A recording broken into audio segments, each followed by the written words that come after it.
Welcome to Intersections. I'm very pleased today to welcome Jackie Wong here. And Jackie has had an interesting experience throughout her lifetime. She's going to share some of that in just a moment as we peel back some of the layers of Jackie's life. Hi, Jackie. Why don't you start us off by telling our viewers a little bit about your childhood, where you grew up, your family as a young child, what that was all about, and we'll get into some of the other extensions of that as we get going.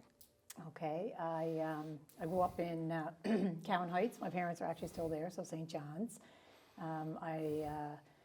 My dad's United, mom's Anglican, but my mother's grandparents always took her to the Salvation Army. So I have memories of going to like Gower Street United Church. My parents were married there. Yes. We were all baptized there, my siblings. And I guess most of my childhood, though, I remember, the Salvation Army. So that's been a constant. Yep. And so I've been here, oh my goodness, since I can remember. Okay, so talk a little bit more about your family growing up in the sense that you had siblings? Yep. Yeah. So I had my older brother, and he's a couple years older than me. My younger brother's 13 years younger, so a lot of people know him at this church, Adam. Adam, of course. People probably wouldn't remember Sean.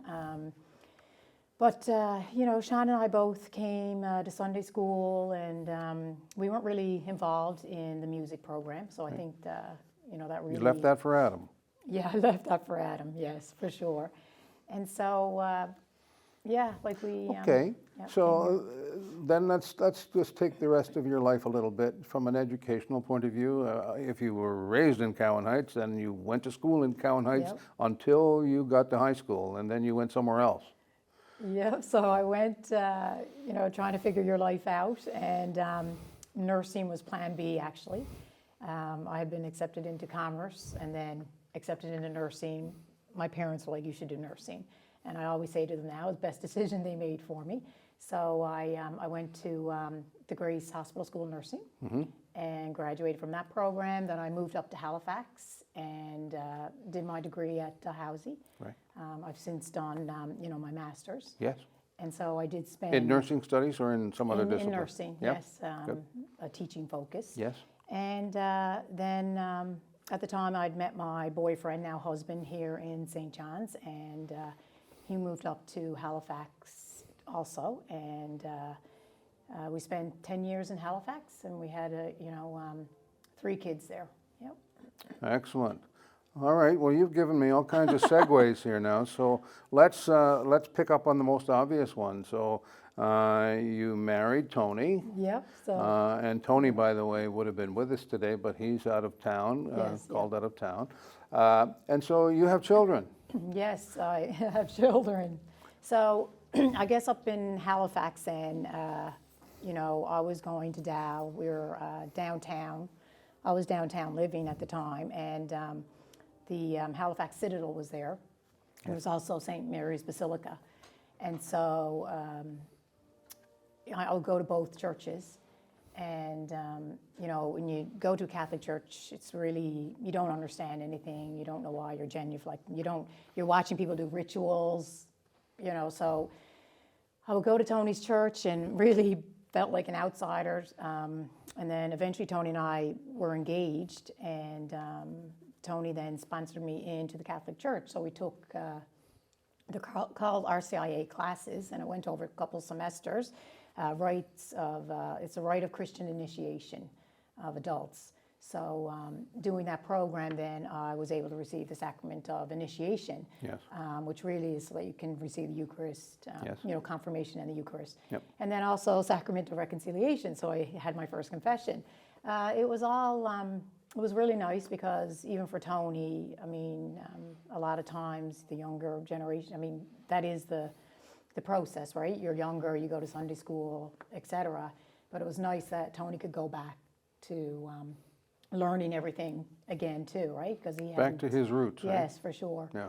So along that journey, being sponsored into his church, the priest that did the classes, I don't know, just meeting him and his influence over us, we just decided to get married and not wait for, a big wedding. And so we eloped one evening. And, well, it wasn't, I mean, we had to get a license and that, so it took a few days. But it was before Christmas, and we didn't really want to, we knew if we mentioned to our families that it was important for us to be married, that they would spend the money, they'd fly up. It was Christmas time, and we didn't want that. Like, we just wanted us to make that commitment to God and to ourselves. So it was a Friday night, and the side chapel at the Basilica of St. Mary's, it was quite beautiful. We had 2 witnesses, our friends, and I read from the scripture. My friend's husband read from the scripture.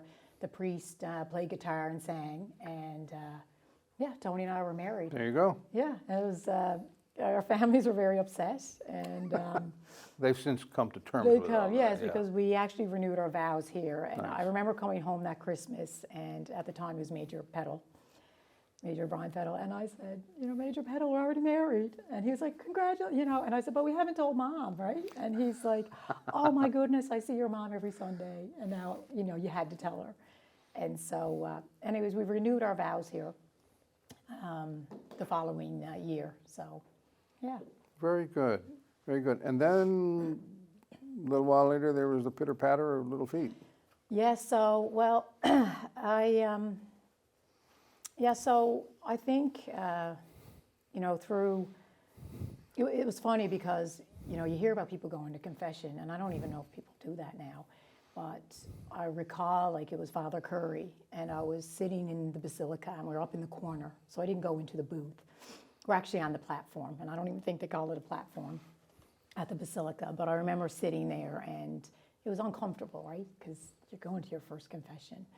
And I remember, the sun was coming in through the stained glass window, and he said to me, like, you know what, no need to be nervous. Like, we've been counseling people for centuries.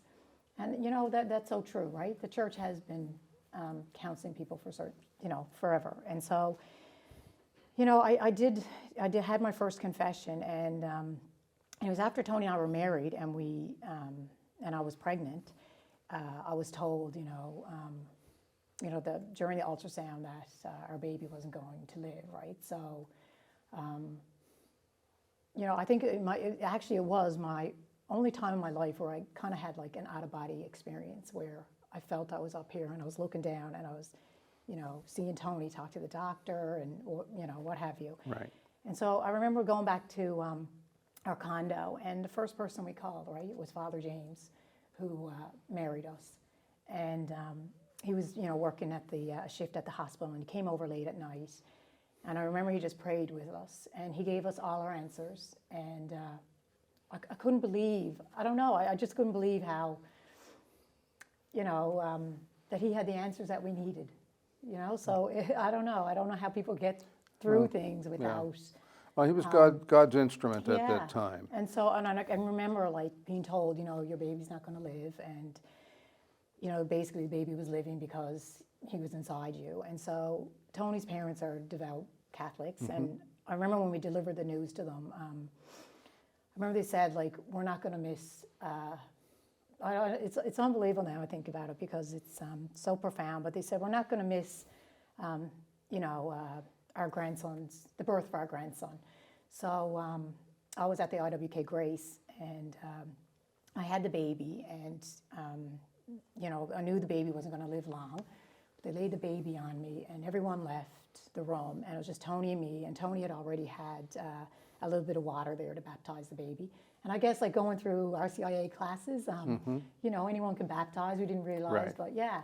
So, after that, another priest came in and he prayed with us.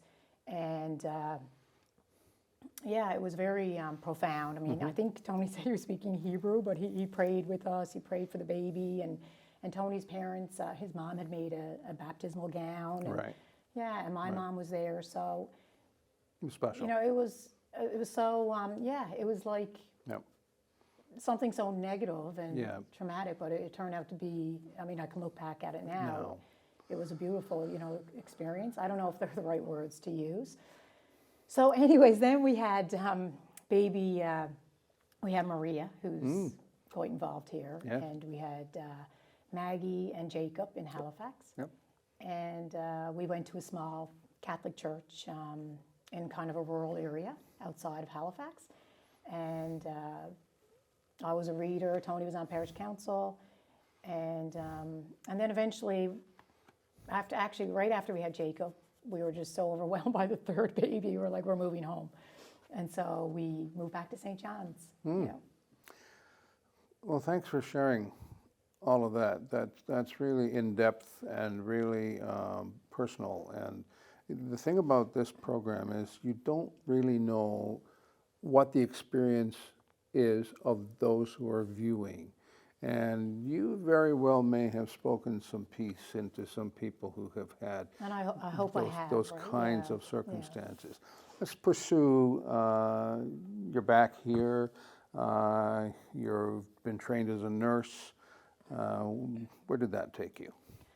So, 3 kids, and then we end up having a 4th because we wanted, a Newfoundlander. No, that's not the reason why. But it was just the right decision to come back to the Army. And I don't know, like I look at my kids now, and I guess me growing up in the Army, I wasn't very musically involved. And, it's hard to be here, I guess, when you don't have a music ability. That's an interesting thing. There's a lot of, a lot of emphasis placed on musicianship and the ability to participate in that way. And I think sometimes we are guilty of over-stressing that at the expense of other talents that people have. Right. And so there are some folks who perhaps have wandered away because it didn't fit the mold, Right, right. I had a conversation with somebody in the last year about that, and that was their circumstance.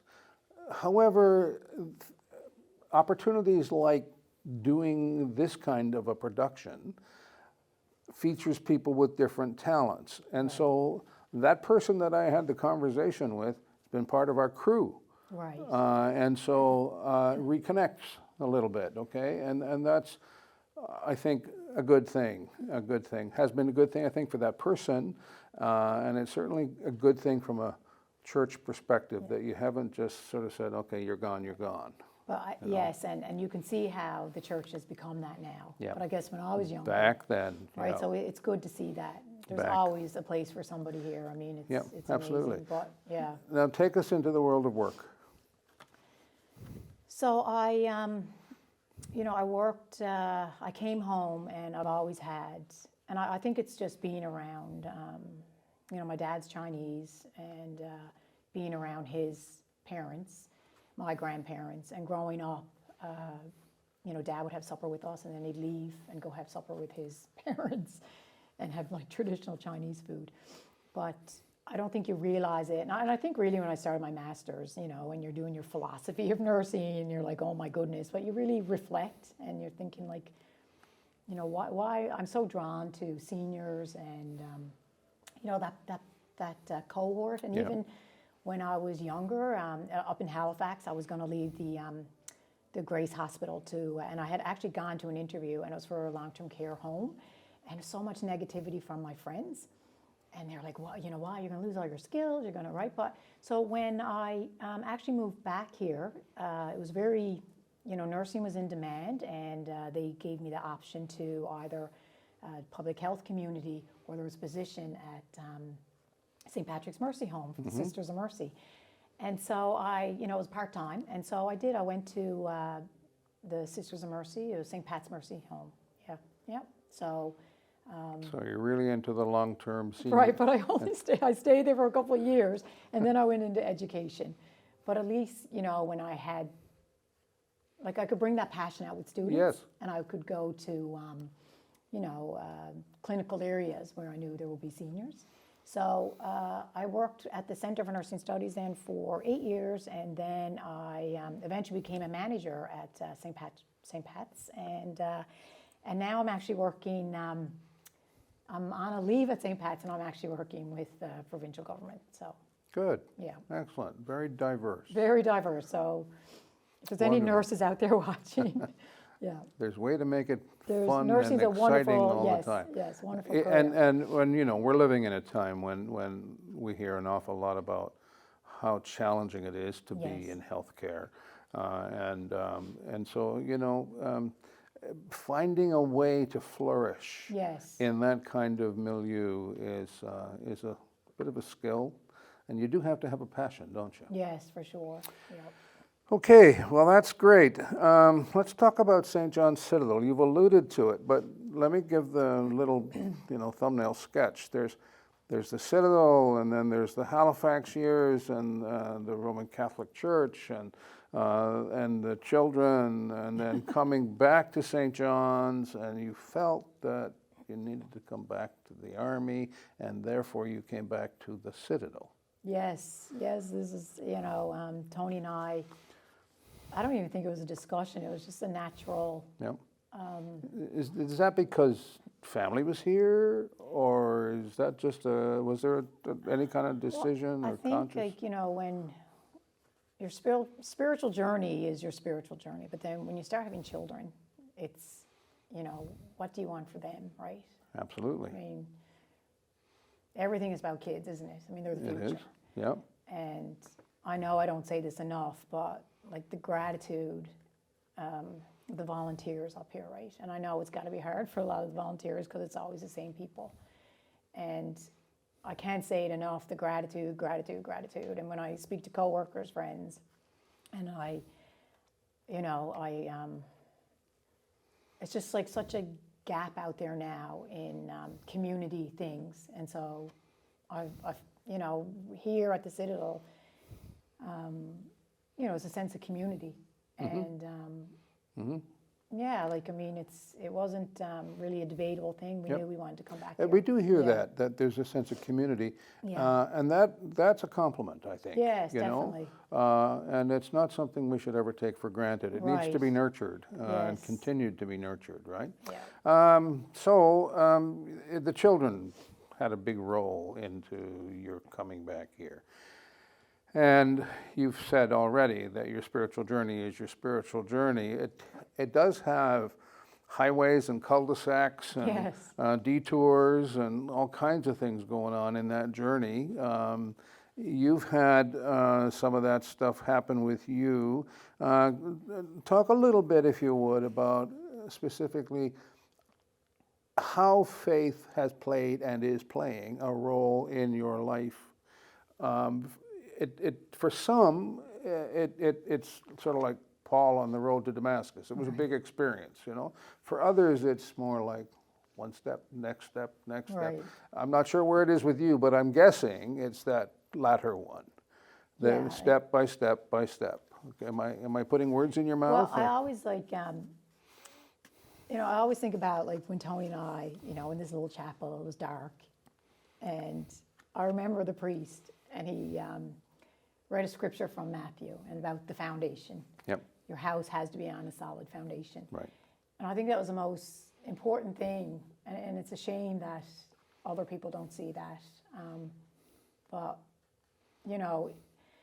whether we come to church every Sunday or whether, you had to instill, or you had to teach your kids about God. It's not just going to pop up one day and your kids are going to be spiritual. That's not how it works, right? So having that foundation for your kids and for your own selves is important.